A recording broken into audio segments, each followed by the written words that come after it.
Hello दोस्तों, आज के इस वीडियो में हम लोग पढ़ने वाले हैं दो समीकरण को विलोपन विधि से कैसे हल करेंगे। तो आज की इस वीडियो में आपको पूरा क्लियर हो जाएगा, इसको लास्ट तक जरूर देखिएगा कि आप विलोपन विधि या लुप्तीकरण विधि से किसी समीकरण को कैसे हल करेंगे। बहुत ही सिंपल तरीका है, मैं आपको बताने जा रहा हूँ। इसको आपको एकदम ध्यान से देखना है, बहुत ही हल्का है, मगर आपको ये हर एग्ज़ाम 10th का एग्ज़ाम में पूछता है प्रश्न, इसलिए आपको ये ध्यान से देखना है और समझना है। पहले समझिए विलोपन, जो विलोपन कहते किसको हैं, तो विलोपन विलोपन यानी किसी को लुप्त करके संख्या को निकालना विलोपन कहलाता है। जैसे कि विलोपन किसी को छुपाना या लुप्त करना विलोपन कहलाता है ना। तो यही आपको इसमें बताता है कि विलोपन किसी संख्या को लुप्त करके या छिपा करके अगला जो संख्या है उसका मान निकालना है। तो देखिए यहाँ पे आपको समीकरण दे देगा, फर्स्ट सेकंड। तो पहले आपको ये समझना है कि जो बराबर है, यहाँ पे बराबर का ओ साइड संख्या आपको आना जरूरी है, या 0 आवे या 2 आवे और माइनस या प्लस में आवे, आपको संख्या बराबर का ओ साइड आना जरूरी है। जैसे कि यहाँ पे इस समीकरण में आपको बराबर का ओ साइड 10 आया है, इसमें आपको 2 आया है, तो ऐसे ही आपको आना जरूरी है, चाहे तो 0 का ही ना हो। बस इतना समझ गए कि आपको बराबर का ओ साइड देखना है कि आपको संख्या कोई आना है, या तो माइनस में हो या प्लस में हो या तो 0 हो। तो हमारा संख्या सही है, तो पहले आपको इसको सबसे पहले मान लेना है समीकरण फर्स्ट। ये समीकरण फर्स्ट हो गया और ये समीकरण सेकंड हो गया, मान लिए। अब आपको जो संख्या का मान निकालना है उसका गुणांक देखना है। जैसे कि मेरा x का मान निकालना है, इसमें मेरा मन है कि मैं x का मान निकालूं, और x का लुप्त करेंगे ना, जैसे कि x का छिपाएंगे तो y का मान निकल जाएगा, समझे ना। इसमें y का छिपाएंगे तो x का मान निकलेगा, इसमें आपको उल्टा निकलेगा। इसमें मैं बराबर, जैसे कि इसमें इक्वल करूंगा, y का छिपाऊंगा, y का लुप्त करूंगा तो x का मान निकलेगा। नहीं तो आप यहाँ पे देख सकते हैं, जैसे कि मैं यहाँ पे आप फर्स्ट बार में मैं क्वेश्चन लिख लेता हूँ। तो 3x प्लस 4y यहाँ बराबर 10 है, मेरा समीकरण फर्स्ट इसको माने हैं तो इसको फर्स्ट लेते हैं। और यहाँ हो गया 2x माइनस 2y बराबर 2 है, इसका समीकरण 2 मान लेते हैं, हो गया। यहाँ पे देखिए, इतना समझिए कि मैं यहाँ पे लिख रहा हूँ समीकरण एक है ना। तो समीकरण एक में देखिए x का गुणांक कितना है, 3 है, y का गुणांक 4 है, x का गुणांक 2 है, y का गुणांक 2 है। तो जब हम x का बराबर करेंगे तो y का मान निकलेगा, और y का बराबर करेंगे तो x का मान निकलेगा। मगर देखिए मैं x का बराबर करता हूँ, आपके मन के अनुसार है, जिसको आप बराबर करिएगा उसका उल्टा मान निकलेगा। देखिए मैं x का अब बराबर कर रहा हूँ, तो x का जो देखिए ऊपर देखना है आपको, ऊपर समीकरण फर्स्ट में देखना है x का गुणांक कितना है। सबसे पहले देखिएगा x का गुणांक 3 है, तो 3 से यहाँ गुना कर देना है समीकरण 3 में, हो गया। x का गुणांक देखना है, x गुणांक 3 है, यहाँ पर जितना रहे 2 3 4 5 6, उसको समीकरण 2 में गुना कर देना है नीचला में। अब देखना है कि नीचे समीकरण 2 में x का गुणांक कितना है, तो यहाँ 2 है, तो 2 से ऊपर गुना कर देना है, समझ गए, 2 से ऊपर गुना कर देना है, यहाँ समझिएगा। समीकरण फर्स्ट सेकंड लिख करके आपको x या y का समीकरण फर्स्ट में गुणांक देखना है। तो हम देखें x का, आप देखिएगा y का, तो y में 4 था, 4 से नीचे गुना कर देते, और यहाँ 2 था, 2 से ऊपर गुना कर देते। मगर मैं x का किया हूँ, आप देखिएगा किसका करना है। तो x का गुणांक 3 था तो 3 में गुना कर दिए, और यहाँ 2 था, 2 में गुना कर दीजिए। अब इतना करने के बाद यहाँ कुछ आपको लिखना है कि समीकरण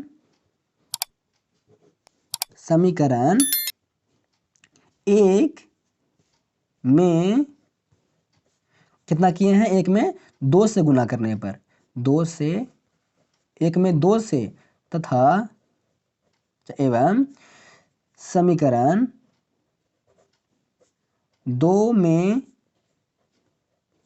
3 से, कितना किए हैं, 3 से ना, 3 से गुना करने पर तो गुना करिएगा। गुना कैसे करना है आपको, जैसे 2 से गुना करना है इस तीनों संख्या में, यहाँ से आपको पूरा में गुना करना है, क्या करना है, जैसे 2 से गुना करना है आपको x में, गुना करके देखिए दिखा रहे हैं आपको, 2 से करना है यहाँ 3 में, 3 गुना 6 x हो गया। 2 में करना है 4 से, प्लस 4 दूना का 8 y हो गया, बराबर 2 में करना है 10 से, 10 दूना का 20। इसको समीकरण मान लीजिएगा आप समीकरण 3। कितना मान लीजिएगा, 3 मान लेना है। और 3 से गुना करना है, इस सब संख्या में करना है, तो 3 से गुना करिएगा 2 में, तो 3 दूना का 6, यहाँ माइनस 3 दूना का 6 y बराबर 3 दूना का 6। इसको समीकरण मान लीजिएगा आप 4 हो गया। अब देखिएगा, अब आपको देखना है ना कि देखिए जिसको आप बराबर किए हैं इसको लुप्त किए हैं, क्या जो बराबर हो गया वो लुप्त हो गया। तो देखिए इसका प्लस प्लस में आएगा तो संख्या को पहले जो समीकरण 3 और समीकरण को 4 को घटाने पर ही लुप्त हो जाएगा। तो देखिए यहाँ पे आपको घटाना है, जब आपको प्लस दोनों जो इसका जो संख्या है जहाँ पे आपको चिन्ह है दोनों प्लस आए तो संख्या को घटाने पर एक कट जाएगा, और जब ये माइनस आएगा संख्या को जोड़ने पर ये कट जाएगा। देखिए यहाँ आपको चिन्ह देखना है, दोनों प्लस में रहे तो लिखना है समीकरण 3 और समीकरण 4 को घटाने पर तो घटाना कैसे है, समीकरण 3 को पहले लिख लीजिए, समीकरण 6x प्लस 8y इक्वल 20, समीकरण 3 हो गया ये। और समीकरण 4 कितना है, तो 6x माइनस 6y इक्वल 6, समीकरण 4 हो गया। इसको देखिए ऐसे घटाना है, देखिए इसको प्लस न है तो प्लस छिपा रहता है दोस्तों, तो प्लस छिपा रहता है, आप भी जानते हैं कि प्लस छिपा रहता है। घटाना कैसे है, तो प्लस का माइनस सी में बदल देना है, माइनस का प्लस सी में बदल देना है, और प्लस का माइनस सी में बदल देना है। तो प्लस का माइनस हो गया, ची आपको उल्टा कर देना है। तो ची देखिए आप यहाँ भी बदल सकते थे, यहाँ चिन्ह पार करके, मैं जो यहाँ बताया आप यहाँ भी चिन्ह बदल के काट सकते थे, आपको कोई दिक्कत नहीं होगा। आप ये नहीं भी लिख सकते हैं, यहाँ आप चिन्ह पाइएगा सीधा, जो मैं यहाँ किया हूँ ये आप यहाँ भी कर सकते थे। तो मैं आपको समझाने के लिए किया कैसे घटाना है, चाहे दोनों प्लस में रहे तो घटा करके, और जब इसमें एक माइनस रहेगा नीचे माइनस रहेगा समीकरण 4 ना, तो आपको जोड़ करके आएगा। तो यहाँ आपको देखना है प्लस माइनस सी बदलना है, इसलिए आपको सीधा डायरेक्ट ची बदल देना है, कट जाएगा। देखिए ए इसको काटिएगा, देखिए प्लस माइनस ही कटेगा तो 0 हो जाएगा, कटेगा चाहे तो काट सकते हैं चाहे तो 0 भी लिख सकते हैं।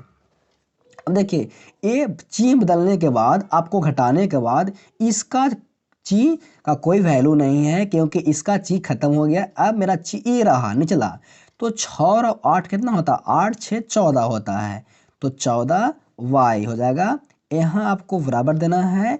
अब देखिए इसका ची का वैल्यू नहीं है, प्लस नहीं है, अब ये मेरा ची ये है, तो 20 में से 6 हो जाएगा तो बचेगा 14, बचेगा ना दोस्तों, तो 14 हो गया। मेरा निकालना है y का मान, तो यहाँ हो जाएगा कितना, y बराबर 14/14 कर देना है, क्योंकि 14 मेरा इक्वल को ओ साइड था और यहाँ गुना में था 14, यहाँ आ गया भागा में, इसको काट दीजिएगा, 1 आ गया। कितना आ गया, तो y बराबर कितना आंसर आ गया, y बराबर आपको आ गया 1 आ गया ना, तो y बराबर आपको 1 आ गया। अब आपको x का मान निकालना है। क्या मैं आपको बताया था पहले कि जब आप किसी को लुप्त करिएगा ना तो आपका उल्टा आएगा। इस समय आप यहाँ पे बराबर किया था x का ना, देखिए x का बराबर किए थे तो मेरा y का मान निकला है। बताया था ना कि आप जिसको बराबर करिएगा उसका उल्टा मान निकलेगा। जैसे कि मैं x का बराबर करूँगा तो आपको y का मान निकलेगा। अब मैं x का मान निकालता हूँ, जैसे कि आपको x का मान निकालना है ना, तो y का वैल्यू जिस समीकरण 3 4 कहूँ भी रख सकते थे, रख दीजिए तो आपको x का मान निकल जाएगा। देखिए मैं समीकरण 4 है ना, मेरा 4 समीकरण है, चाहे तो आप समीकरण 1 में रख दीजिएगा तो भी मान निकल जाएगा, समीकरण 2 में रखिएगा तब भी आपको x का मान निकल जाएगा, समीकरण 3 में रखिएगा तब भी आपको x का मान निकल जाएगा। तो कुछ समीकरण हम 3 में रखते हैं, देखिए 3, चाहे 2 रखिए चाहे तो 1 रखिए।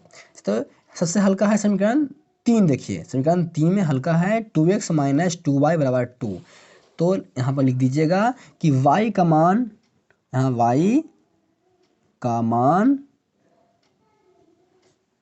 समीकरण 3 में 3 है 2 है। देखिए पहले देख लीजिए कि हल्का कौन समीकरण है। देखिए इसमें बहुत 3 में बहुत गुना करना पड़ेगा कि 6x है प्लस 8y है।